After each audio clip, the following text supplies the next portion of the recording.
right. It always starts that way, doesn't it? All right. Driving through Pennsylvania on the 70. Usually I'm on the 80. Don't worry about it.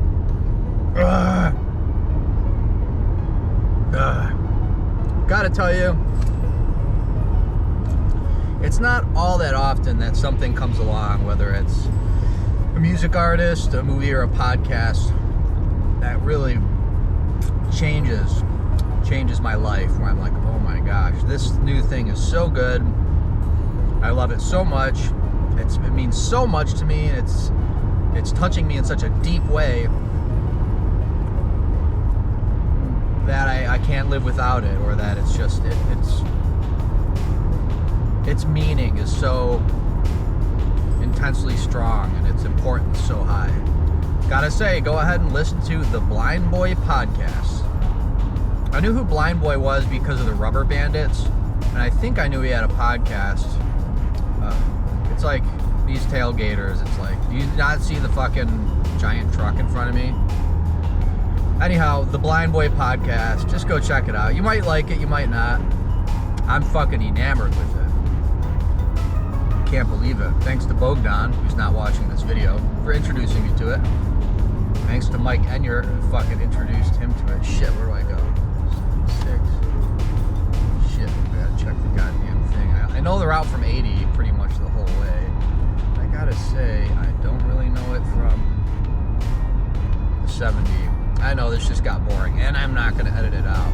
Dude, hold on, the exit's coming up. I thought I was on this motherfucker for like another 200 something miles, and now I'm just like, oh, which was it? The 76, the 70. It's great. Now the GPS doesn't work. Fucking lovely. I'm in better spirits than I was. All right, so it is the 76, I suppose. Better spirit than I was those last couple videos. I was fucking tired, man. That was brutal. I slept last night at a hotel. Let me wrap up the Blind Boy podcast thing. You gotta just go listen to it and see what you think of it. It's so special. Yeah, I guess I just keep straight. Okay. I'm not gonna talk about tailgaters. I regret how much I talked about religiosity and religious folks in my last couple videos. It's kind of a tired topic. The fuck? What did I just hear? I gotta take this call. Alright. Sorry, back again. I got the gloves on this time. Let me start drinking this Starbucks. What'd you get? I actually called it tall today. Usually I refuse. I always just say small. But today I said tall because I was staring at the cups and I knew which size I wanted. It's a coffee with 2 shots of espresso in it. And I'm not doing caffeine other than on this trip. But I'll tell you, how else are you gonna not sleep at night and drive a vehicle and not accidentally kill yourself or somebody's family? Speaking of killing families, I just saw a dead baby deer and it fucking broke my heart. I'm going through something with animals right now. It's a little bit unprecedented. I'll talk about it more at a later time. But it's in short, it's the level of sorrow I feel for the torturous things that we put animals through. I know I'm sounding like a bleeding heart fucking vegan here, radicalized, but I can't reconcile it. I don't know. It's having a hell of a time. And I don't want to reconcile it either. It's just the thing that happens is it's a fucking moth. Like, the amount of moths that died because I drove my car from Utah to fucking New York is heartbreaking to me. And you can laugh at it, you can be like, it's just a fucking moth. And I've asked this question before. I know I just did a whole video about it, but I'm still staying with it. Is why doesn't the moth's life matter? Why does the moth's life matter less than mine? Anyhow, I just had to interrupt myself because I took a phone conversation from this composer named Zev. Can't remember his last name, but he's doing the music for episode 2 of The Forgotten Room. Very excited. That motherfucker is going to do some good shit, I know it. And he's cool as fuck. Sometimes I hate music artists and actors and writers, and sometimes they're fucking great, you know? Isn't that true of everybody, though? yeah, but actors and music artists, people, that's always funny. People are like, yeah, you could go be around, like, oh, there's a lot of musicians there, you'll really like it. And I'm like, I fucking hate musicians, which is just a funny concept because I am one. Anyhow, what I wanted to talk about, now that I'm awake, drinking coffee, was broken relationships, right? And I'm bringing it up because I've recently had two that basically were fixed and reconnected. One of them is a childhood friend of mine. We'll just call him, yeah, well, I think I've done this before. Let's call him Matt Gillerberg. Can I give a fake last name? Matt Miller. Okay, Matt Miller and I were childhood friends. And in all honesty, I hope you're watching this. If you're not, you know what? I'm going to send it to you so you do watch it. He was really my closest childhood friend, Matt Miller. I had other childhood friends that, you know, we brought into the circle. We had our crew. It was really special to have a crew. So special to have this crew of bike riding, eventually weed smoking, but just, you know, the fucking call to adventure with your crew as a child with your bike was so special. So this is, again, Matt Miller I was closest with, and I knew him from a very young age, and then things happened in life. My parents moved me, so we stopped hanging out, but one of the big things that happened was the entire neighborhood banned their kids from hanging out with me. Like, my beloved crew of friends I wasn't allowed to hang out with anymore because their parents forbade them to fucking hang out with me, which I now think is incredibly fucked up, and it's hard for me to really have any compassion for the parents making such a fucking ridiculously stupid decision. So mean. But, you know, their fucking heads were all warped by religion. Another reason I hate it. Anyhow, we're not talking religion today. So, that's not the only thing that happened. I wrote something about Matt Miller in one of my albums. I wasn't even talking to him at the time because he didn't want to talk to me already. And then he got wind of that and really wasn't happy about it. So we just didn't talk for years and years and years. But I gotta say, I thought about the motherfucker so much. I thought about him every time I would hear Tears of a Clown by, is that Smokey Robinson, right? Because he used to love that song. We just had such an interconnected childhood. I thought about him all the time, and I did bump into him a few times in my adult life, and it was really sad and hurtful. And I'm not saying this to make him feel bad, but it was awful. It was bad. I had hurt feelings about it. So anyhow, we hadn't talked for years, actual years, and I'm not talking 2 or 3. And he reached out of the blue, and it fucking blew my mind. Really blew my mind, because it was something. It was like if you have a girl you work with at your job and you've wanted to fuck her for years and years and years, and finally it happens, and it's just like incredible. So this was, a little bit different, but this was somebody I had wanted to reconnect with for so long, so badly. I so badly just wanted to have him in my life again, to crack jokes and to be friends and to reminisce, the fucking nostalgia of what it was like to grow up in our suburban enclave. So he fucking out of the blue texted and called. We've been chatting, and I just want to say it's been incredible. It's made me so happy. It's so special. And aside from all the positive stuff, I have really, my 2 big observations are that, one, it's interesting how much him and I have in common now. I generally speaking do not expect people to want to talk about books or classical music. I just don't, because those are pretty specific, acquired, not particularly popular tastes, not particularly popular things to be interested. They're interests, right? So I was just kind of astonished that he was like, do you like classical music? Do you read? And I was like, yes, please, let's talk about it. And he's sending me some fucking Aaron Copland. I'm sending him some, I don't remember what the fuck I know I sent him DJ Shadow at some point. So this is my second. So that's interesting to me, because I don't think that's necessarily true of me and the rest of that crew, of Dave or Alex or fucking Tyler. especially considered the life path that some of them have taken. I don't think if I reconnected with them, which I am in touch with Alex, and it's great. I mean, we just talk on the phone like once every however many years. But I just don't, it would be a shock to me if I got back in touch with Tyler or Dave and we started talking about like real classical music or, you know, real literature or something. So the other thing I wanted to say is it's also shocking to me how much we still have in common in terms of our sensibilities. And what I specifically mean with Matt Miller is that he sent me some so we're sending songs back and forth on Spotify. I wear these to keep the sun off my hands, by the way, so I don't fucking age prematurely. So he sent me a song, I don't remember what it was because we sent so many back and forth, and I texted back like, not really my speed, which isn't meant to be mean or dismissive or like any kind of derogatory comment. But, you know, he didn't say anything, and then I had sent him something, and his response was like, not really my speed. And I was like, fuck you, you motherfucker.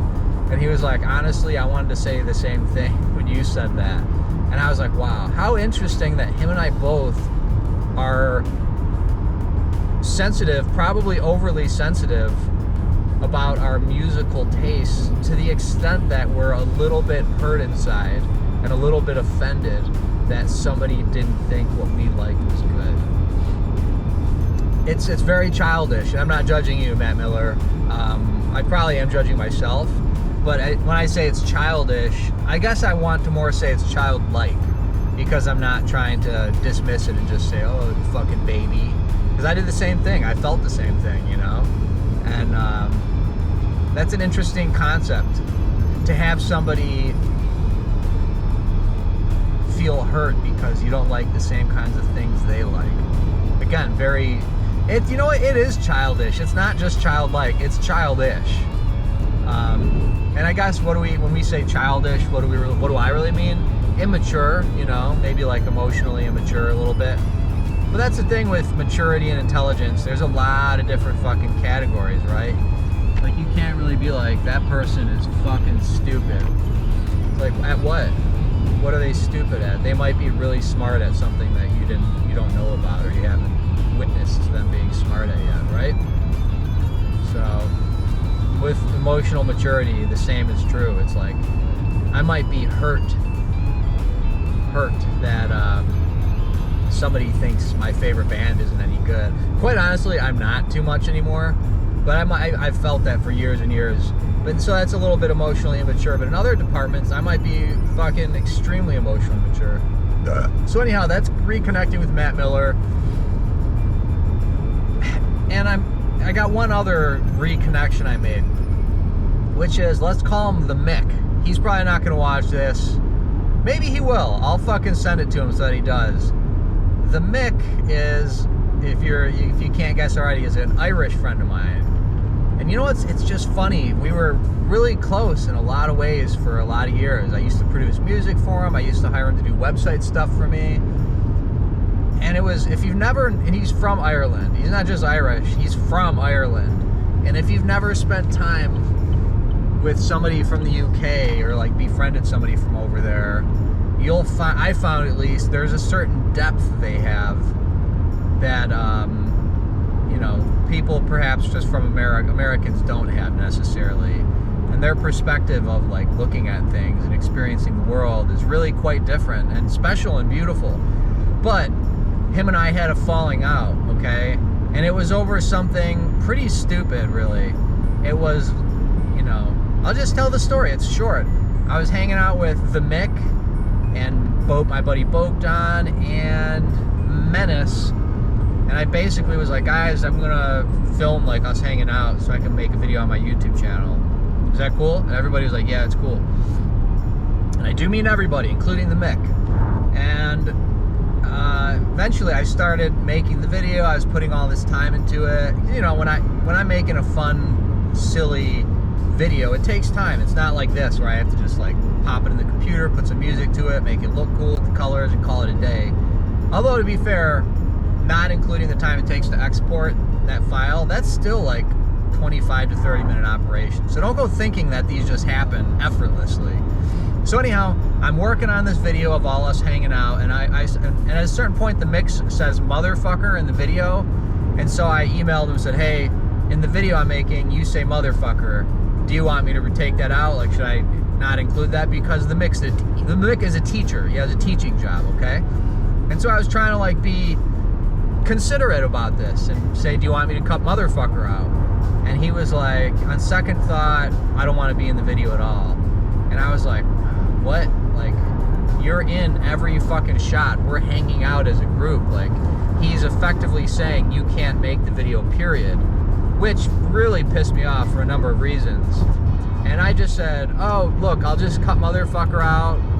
Like, and he was like, no. Like, this was right after Al Franken had gotten in trouble for making that video where he's grabbing the girl's boobs or pretending to grab the girl's boobs. Go look it up if you're interested. Just look up Al Franken boob grabbing picture. It's funny. You know what? It's depressing, really, to think about what that indicates about our society. But it's kind of funny, too. Sorry, some things I can laugh at even if they're fucking terrible. Can't you? So, the Mick is like, no. Like, you can't have me. And I said, okay, I'll blur your face out. He said, no. And I wasn't being mean about it, but I was very just in a like honest, friendly, polite way. I was basically like, hey man, I spent, this entire time where we were hanging out, I was filming it because it was fun and funny. And by the way, the video is very funny. It's just nobody's ever seen it because of this fight, okay? I hope this is making sense. So I basically just said to the Mick, hey, I put a lot of time into filming this, and I put a lot of time into editing it because everybody, including you, told me it was okay to do this. And he was like, well, I can change my fucking mind and don't guilt trip me. And that really pissed me off because guilt tripping is not something that I really consciously, deliberately, willfully ever participate in. I think it's an awful thing to do, and it's not what I was doing in that situation. And so I was already pissed that this was going to be difficult to make the video, and then I was pissed that my friend was saying, you can't do the video, period, and also don't fucking guilt trip me. And that was all it took, and I said some really mean shit. I don't even know if he responded. Yeah, we both said some really mean shit. It wasn't like, fuck you, motherfucker. It was like, I took down my reviews of his hot sauce. I unsubscribed to his fucking thing. I was like, fuck you for life, you motherfucker.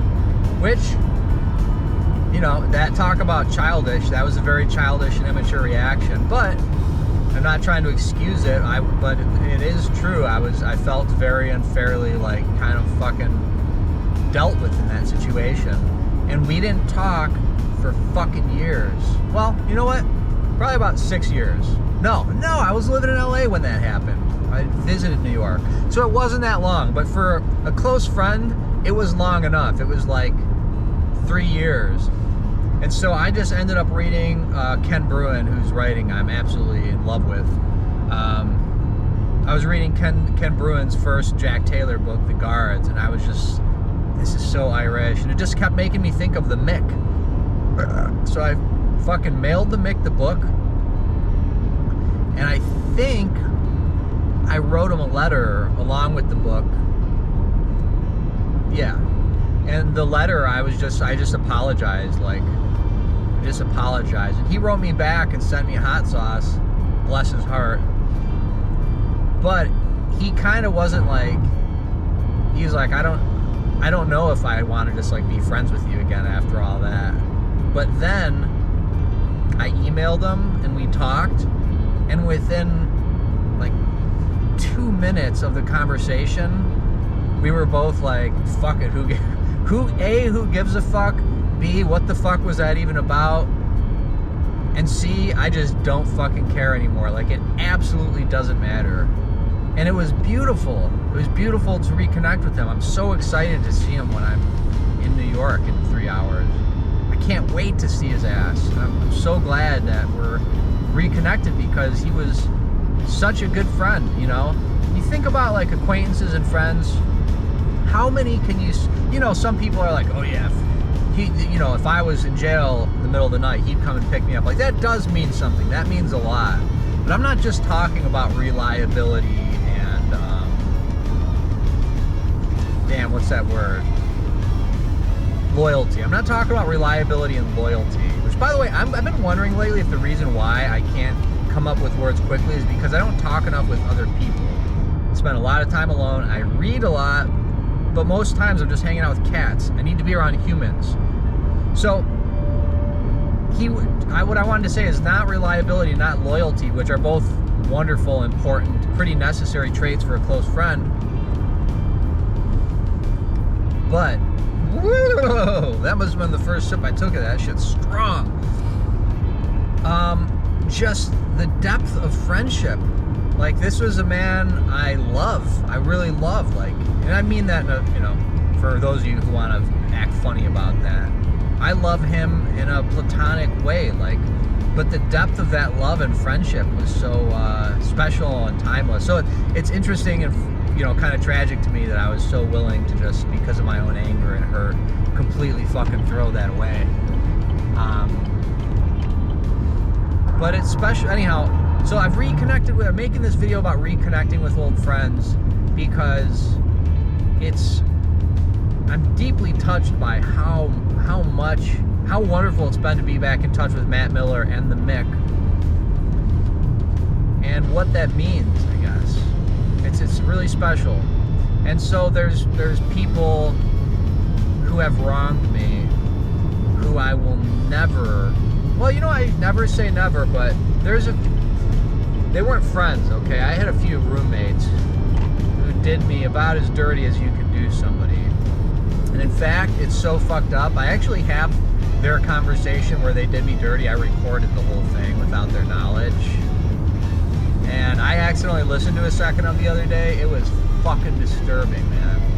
And you know what? If you're listening to this, and if that sounds interesting to you, if you want to hear me on the verge of tears, getting fucking dealt with, getting royally fucked by a couple young millennials who were having their time, they were having their fucking day in the sunshine, just fucking me over, say so in the comments, because I'll consider posting it.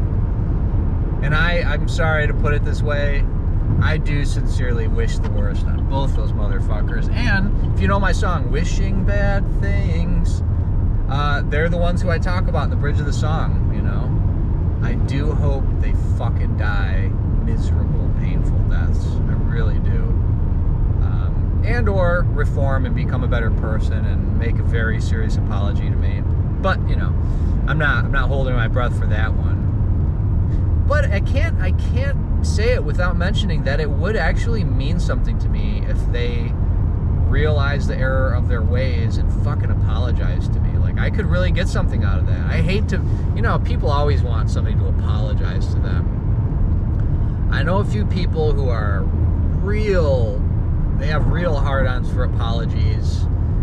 And I know some very fucking stubborn individuals who would never apologize if they didn't realize the error of their ways. But, so I bring all this up because I think about how it's been reconnecting with them. And there's one of my best friends for a lot of years, and co-collaborators and roommates. One person who I think of very often, on and off. I'll go through phases where I think about him. I'm not going to name him here, but if you know me well enough, then you know who I'm talking about. And I don't know if I could ever come back to... I still love him. You don't stop loving somebody, but I don't know if I could ever come back to respecting him or accepting an apology. I don't think he's watching this 21 minutes in. It's just kind of like an Easter egg that he could find. I don't think he's gonna, though. And boy, the level of resentment and hatred I have for this person is so strong because it's directly tied to how badly hurt I am by him, okay? And he did something, I'll tell you what the thing, he's mean. He's a mean motherfucker. did go through some shit. There's some mental illness. There's some other very real problems I can absolutely sympathize with and have compassion for him for having to go through.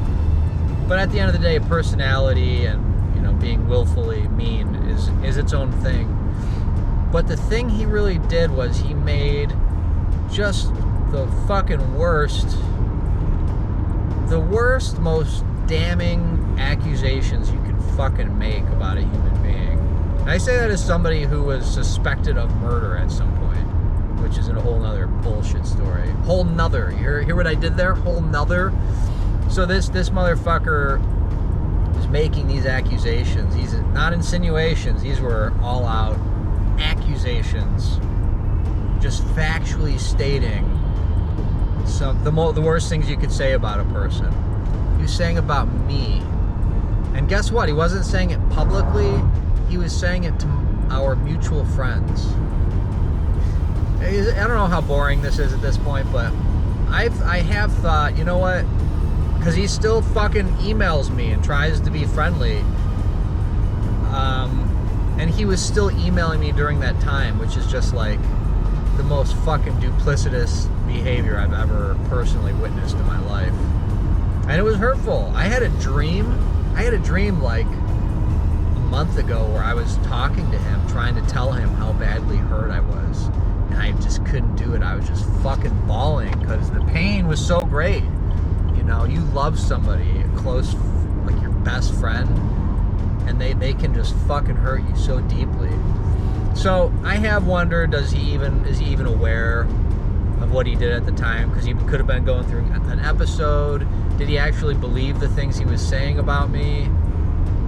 Whatever it is, I only bring this up because that is another friend that I, you know, in a lot of ways would really like to connect with for a wide variety of reasons. Not the least of which, there's nobody else like him, and he's very special. And I love him, you know, I still do. I just don't think it's going to happen, though. And that's okay. It's sad. It's a sad fact of reality. But you never, when you go through life, you have your close friends, and you think, this is for life. You think this is never going to change. And sometimes it is true. I know Marky, Uncle Mark Breeze, ain't fucking watching this right now. But that's for life. When I say that's for life, our friendship, I guess what that really means is I'm not currently capable of envisioning him doing something so horrible to me or I to him that we could no longer even stand talking to each other. Now that, funny enough, that did happen in the past with us, and it happened twice. He used to be really mean. He didn't want to acknowledge it for a long time, but he used to be really mean. And he made me feel really bad. I got fucked over out of $2,700 by a web designer when I was like 24 years old. That was a lot of money. That's 20 years ago. And alright, sorry, the camera got too fucking hot and shut off. Anyhow, this Marky used to be really mean, alright? He went through a period of where he was, you know, he used to be mean sometimes.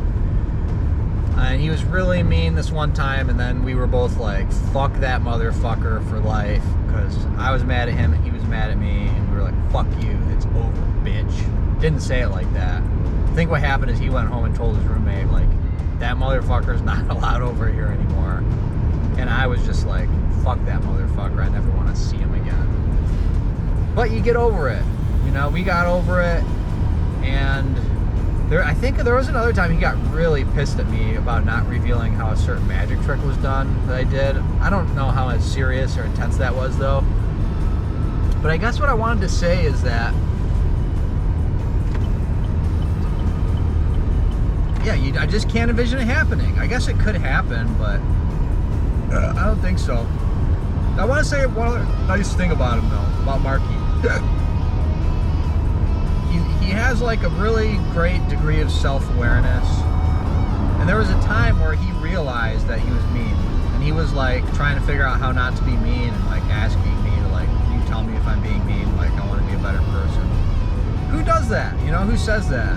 Last thing I want, this last part of the video got fucked up because the camera turned off and totally threw me off my train of thought as I was holding the fucking opened camera in front of the air conditioner to let it cool down.